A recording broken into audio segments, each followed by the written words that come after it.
if this is going to be about the lagoon, which I think it has to be. Thank you, Sherry. Sorry. If this really is about the lagoon, I think at some point there has to be a comprehensive plan put together, and then I question, as the utility commission, is really that our role to do it? So I think we need to discuss how involved we're going to be, if we're going to take that on, or if we're just going to react to some other entity that tries to push this lagoon awareness and repair or revitalization project forward. So, because I would see what we were talking about is a piece of an overall plan, not the entire plan. So, I mean, do we need to make that a topic and we have a discussion and debate as our role in that? Thank you, and that's something I think with respect to impact fees, yes, but again, it's a small part of the overall picture. But I appreciate those comments, Toby. Okay, Chairman's Matters. Mr. Chairman, before Yes. you pass on that, just to let you know, Rob and I just talked. He's going to contact Commissioner Zork's office to try to work with his committee. He's putting those folks together, in which we will have some input and sort of take your educational to a level where we will be participating in trying to reach out to the county and hopefully work in that effort to convince residents that it's very important, the lagoon, and number two, what impact we as individuals have on that. Great. So we'll be trying to work with the county. So he's going to make that effort to reach out. Okay, thank you very much. Mr.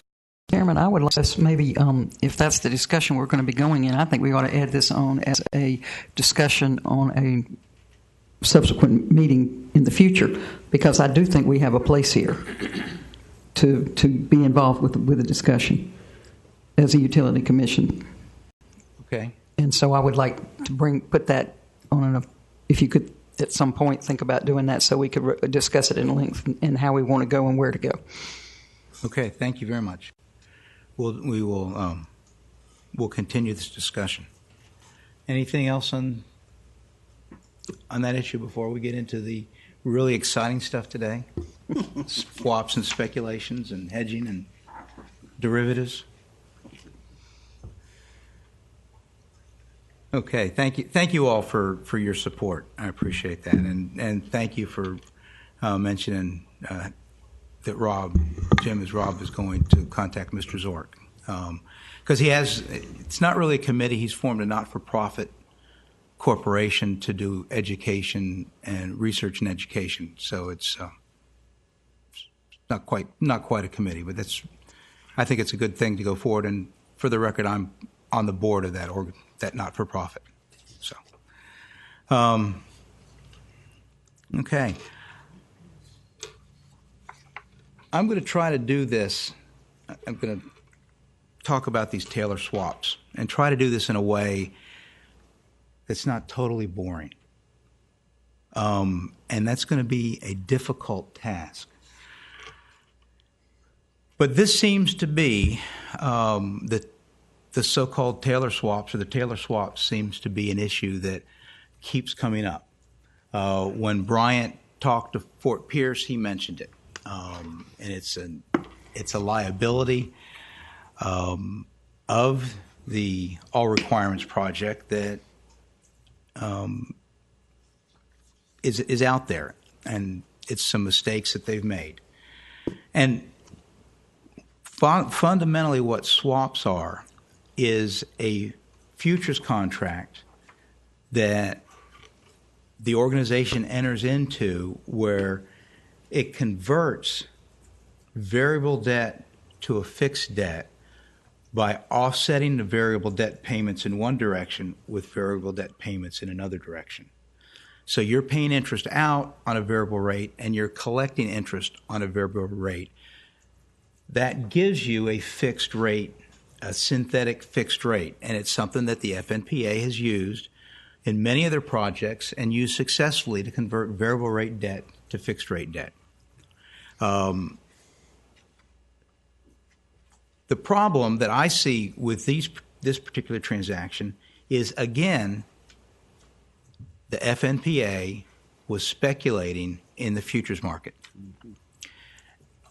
The difference between hedging, which is the term that's used almost completely through this large document that I sent you all and is online, but in the end, they do mention that they're speculating. The difference between a hedge and a speculation, and one is not good and bad. One is just safe, the other is risky. And in the futures market, we need both sides of the transaction. We need both hedgers and speculators in order for this market to function.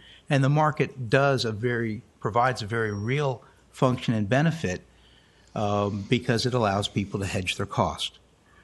So, for example, if I had a factory and I was producing cotton clothing, one of my major costs of these clothing would be cotton. Cotton is a commodity that's subject to insects, disease, drought, all kinds of things that can affect the cost of cotton in the future that I have no control over.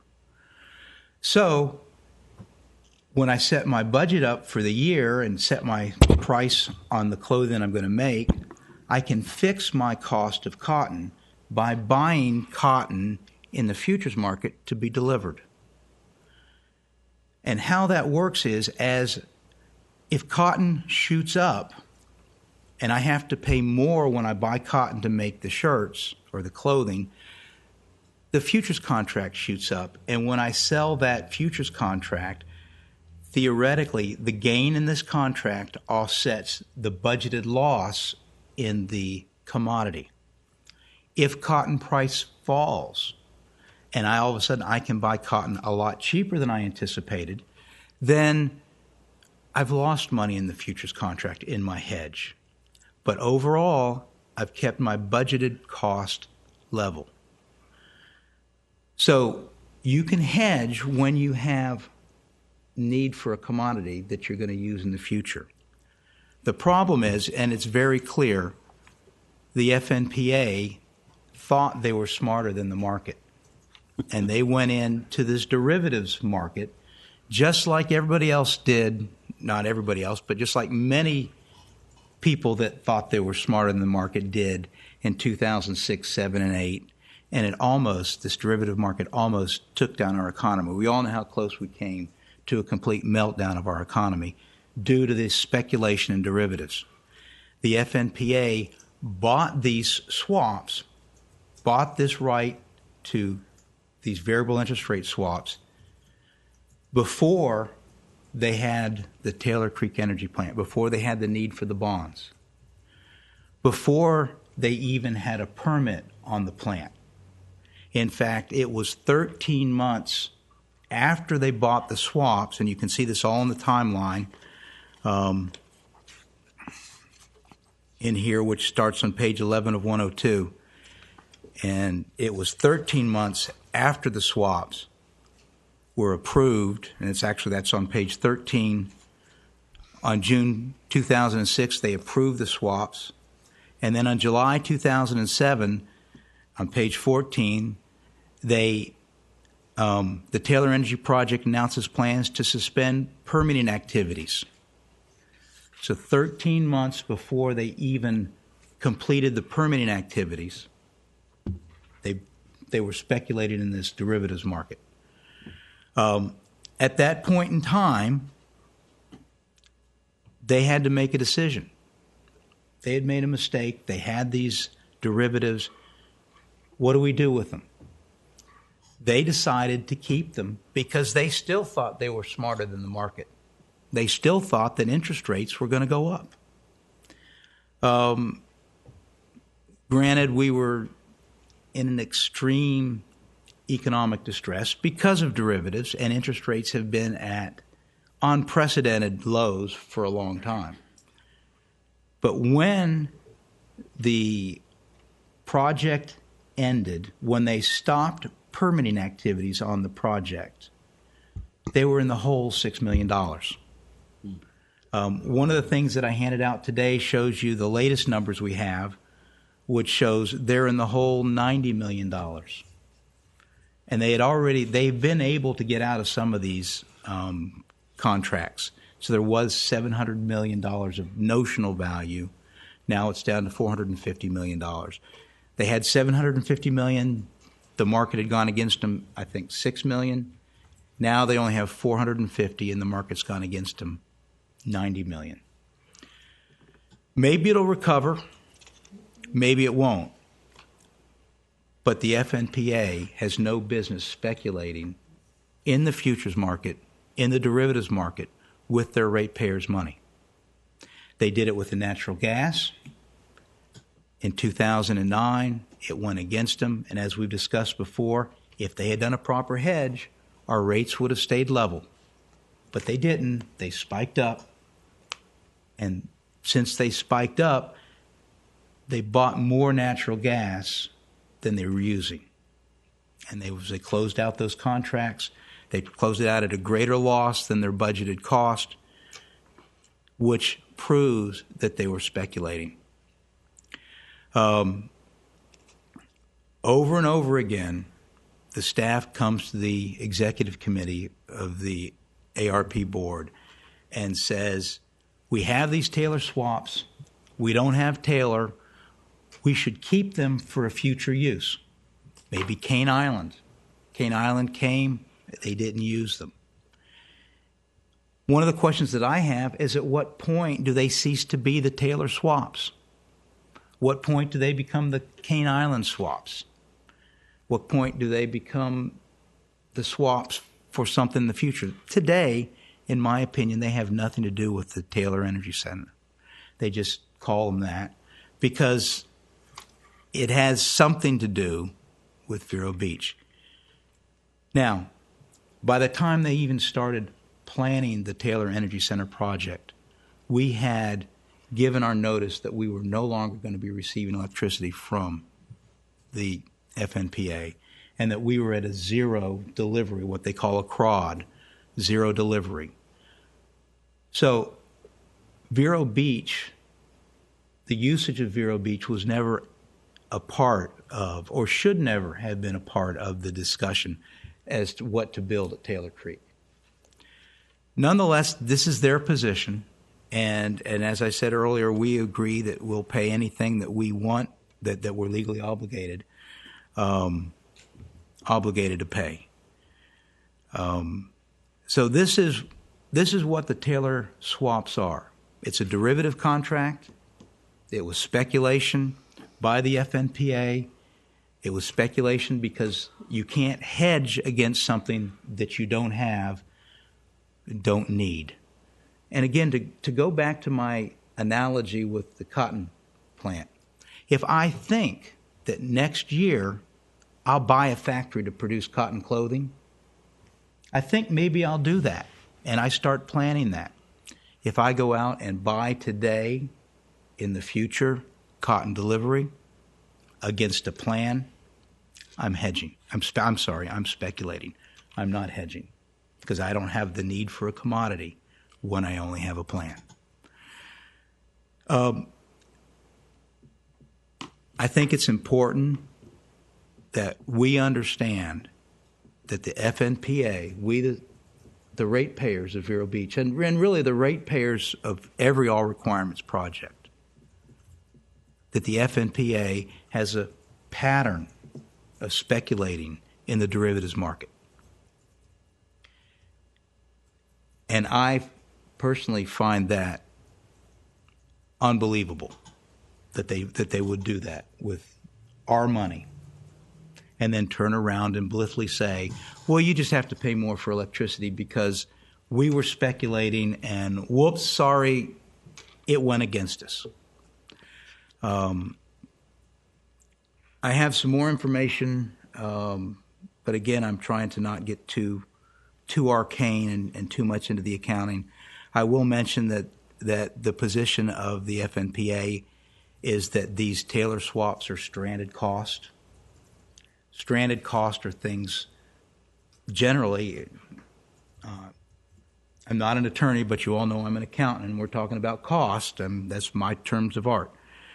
And from the ARP contract, it's any generating, transmission, or other resources or portions thereof which the FMPA anticipated would be used to supply and or acquired with the intention of supplying. This isn't stuff. Stranded costs are stuff. We started to build the plant. We had stuff that went into the ground. We started to run transmission wires. That's stuff. And all of a sudden now, we don't need that. We're not going to use it. And those costs of that stuff is stranded. And that is reasonably should be recovered from the ratepayers. And the concept of stranded cost really doesn't originate in municipal utilities. It originates in investor-owned utilities and the government grant of the monopoly. In an earlier paragraph of the ARP contract, which is the position of the city of Vero Beach, it talks about financing and cost of financing and debt that has to do with when someone leaves.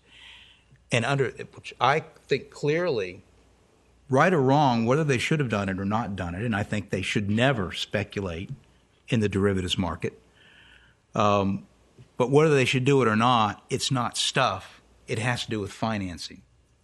And the way the contract, the all requirements contract reads for sharing the cost of financing is you multiply it by the usage of the utility. And our usage is zero. And I think there's an old song that says nothing times nothing is nothing. And so these are the issues. Fundamentally, we need out of the FNPA because they have a pattern of speculating in the derivatives market.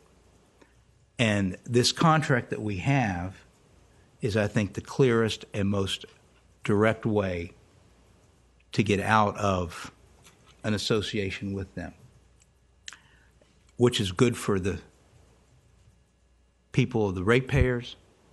It's good for the taxpayers. It's good for this county. Unfortunately, it doesn't help any of their other ratepayers, but they're not our concern. Our concern are our ratepayers here, our taxpayers of our city, and our local economy. So that's my quick explanation of the swaps. And does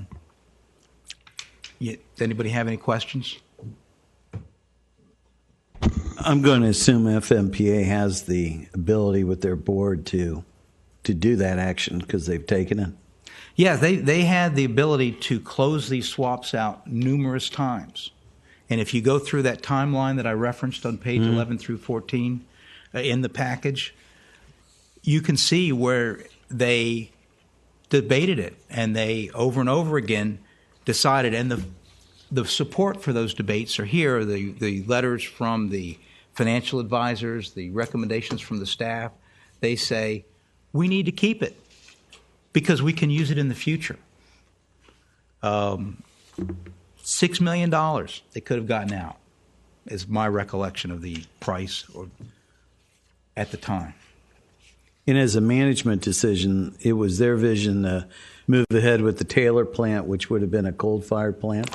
Yes, the Taylor was a coal-fired plant. Which would have been another issue as we see it today. Which would have been another Stanton-type plant, maybe a Stanton 2-type plant, where was from Stanton, we just found out that the budgeted price for a megawatt hour for next year is $174 a megawatt hour.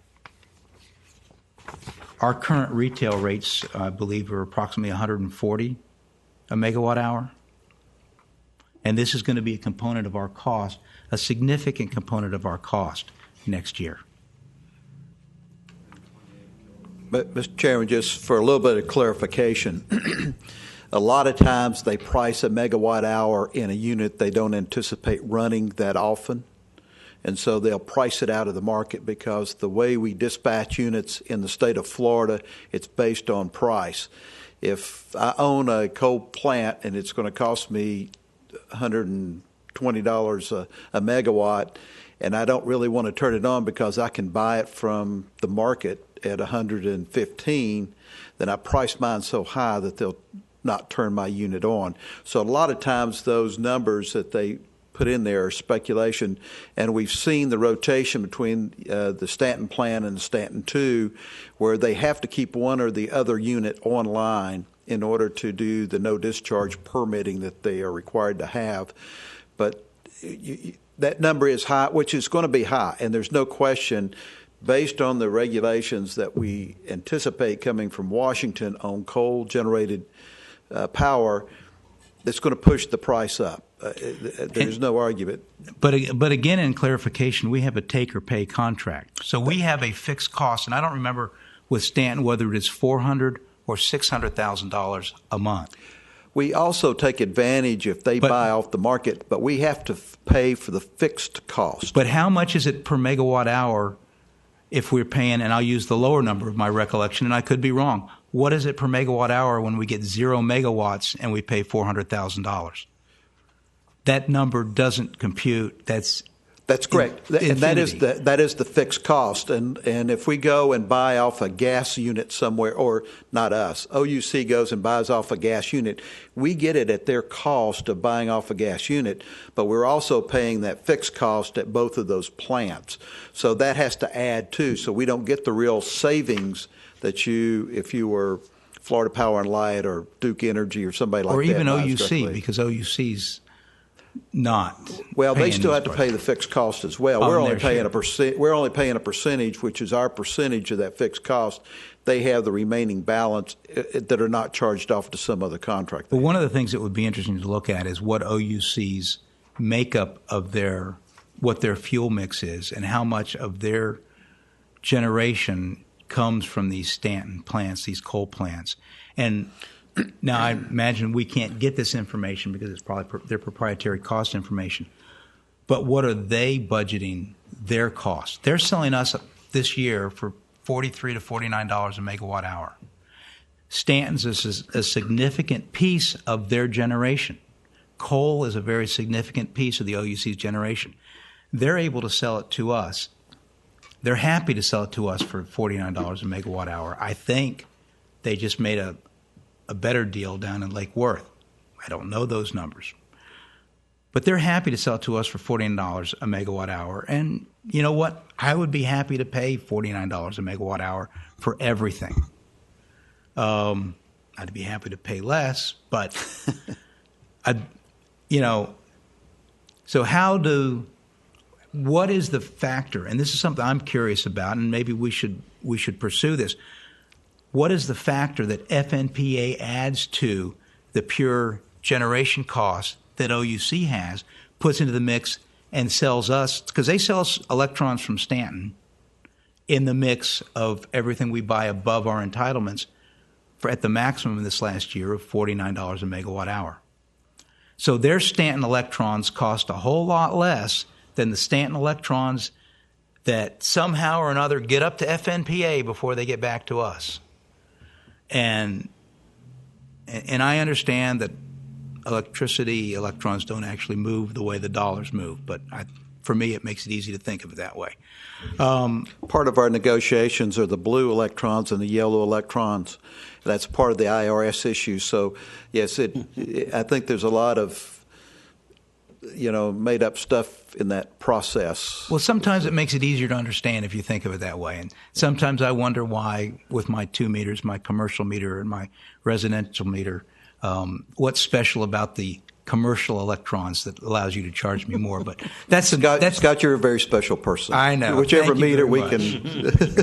But that's a discussion perhaps for another day. Any other questions or comments? Yeah, and just so you understand, we anticipate before the end of August, we will have the budgeted cost that they anticipate for us, all-in cost per megawatt hour from OUC, and that's supposed to be coming to us. But one of the weaknesses of our contract is that payment of the fixed cost at those units, whether they run or not, and that is a challenge, and that's an obligation we took on under the contractual agreement with OUC. Yeah, well, one of the other weaknesses of these contracts is as I read the All Requirements Project contract, it reminded me of a medieval contract for marriage, where the wife who has no rights at all, no property, it's all the power rests in the husband. Thankfully, our civilization has moved beyond that. It's reversed. If you haven't, Perhaps, and Jim, I've got a question. we need to move these contracts beyond that. The issue of the Taylor swaps, the city council has discussed them. They're on top of them. They understand the risk that was taken by FMPA, the timing that we were trying to get out, and FMPA's position that, from the way they're clawing us back into a commitment they made when they knew we wanted out. The city council's all aware of this, correct? It's been discussed at length? Yes, sir. In some of the presentations from John Igo has tried to explain and the chairman did an excellent job on explanation of the Taylor swaps. And in that timeline that he was given, it must be noted that we gave our CROD in 2004. This whole Taylor thing became an issue in 2006. And so to us, that's a very distinctive timeline. But yes, the council does know and understands that that is one of those points of issue that we are going through in our separation. And as the chairman again pointed out, we're not trying to get out of anything that we would owe legally. We do have a little debate about the Taylor swaps and the way they came about. We find no record where the city council at any time took any action on that. Fred's quick to point out the board of directors has the right to do that in the voting, but still our role has got some question. But yes, the city council should be versed in that. John Igo's tried to make everyone aware. The reason I asked that question, and I didn't read the entire document. I got the executive summary from the city manager, and I am as disturbed as you are about it, Scott. But the question I was going to raise is, with this information, what are we going to do with it? To me, about the only thing we can do, because we don't get to act as judge and jury and say that FMPA is wrong. They don't have the right to commit us to the Taylor swaps. They're saying they do. Whether or not that requires legal action to extract ourselves out of that or win that discussion, time will tell, I guess. But the only thing I can see is that if you want to make a motion to send a statement to the city council that the Taylor swaps issue is another example of how FMPA has mismanaged their holdings as a whole, and that it should harden our resolve to get out of any relationship with FPA and move the FPL contract forward, then you're doing something with the information. Other than that, it just upsets me. Well, how about... I'll second Toby's motion. Thank you. Yeah, I was going to second it rather than repeat that. But do you think, Sherry, do you want Toby to restate that? I can shorten that. Based on the Taylor swaps debacle, this utility commission recommends that to the city council that it hardens their resolve to terminate our relationship with FMPA and move the FPL contract forward. Second. Discussion.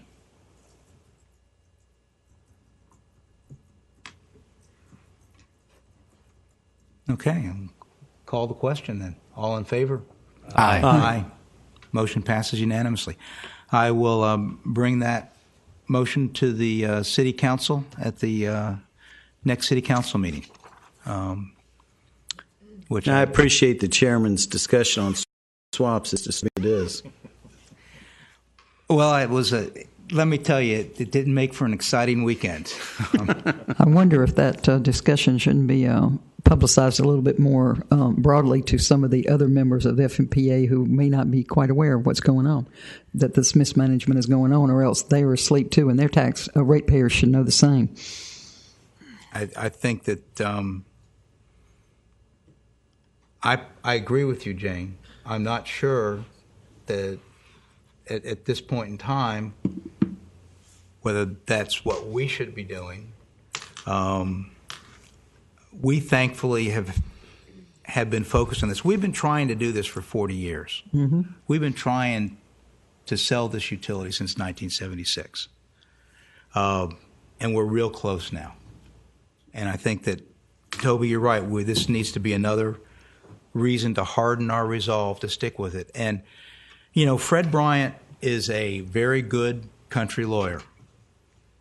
And he's a very good lawyer, and he comes across with that very Southern country lawyer charm. But just because he calls an orange an apple doesn't make it one. No. And if he continues and persists to call this orange an apple, then it may be up to a judge to set the record straight that, you know, it's not red, it's round, and it's got orange juice in it. So that would be unfortunate if that's where things end up. But I think we have to be willing, and we have to realize that if we're not willing to go to that level, to that extreme, there's no motivation for them to be honest and say, well, it really is an orange. But again, and I want to reemphasize at the close of the meeting, we have always, the city of Vero Beach has always said and been willing to say that we want to pay everything we owe. And it's only a few minor things, well, not maybe minor in terms of dollars. Now it's $90 million. But there's only a few things that we're wondering if we owe and how much we owe. And so that's part of any negotiation. But the position of the city of Vero Beach has always been, we will meet our obligations. And, you know, take another look at this email from the director of the Fort Pierce Utilities after you leave, after we adjourn, and you'll see that that's not what the FNPA attorney, staff attorney, and general manager, that's not the impression they left with the Fort Pierce utility. I don't know what they said. They may have said the right thing and left the wrong impression, or they may have said the wrong thing and misrepresented us. But either way, as Ms. Turner's going to do, they need to correct the record. So, any other discussion? Any other items to come before the meeting today? Then I entertain a motion to adjourn. You need a next meeting date? Perhaps that might be a good item to come before us before we adjourn. Thank you, Bill. Well, it would be your normal meeting date. I think it's the second Tuesday of the month. Second Tuesday of the month in August is. Right. It's open? Yes. Okay. All right. Second like 3 Tuesday weeks. of It's a next week month, shy. August, and 10 a.m. And meeting's adjourned. Thank you.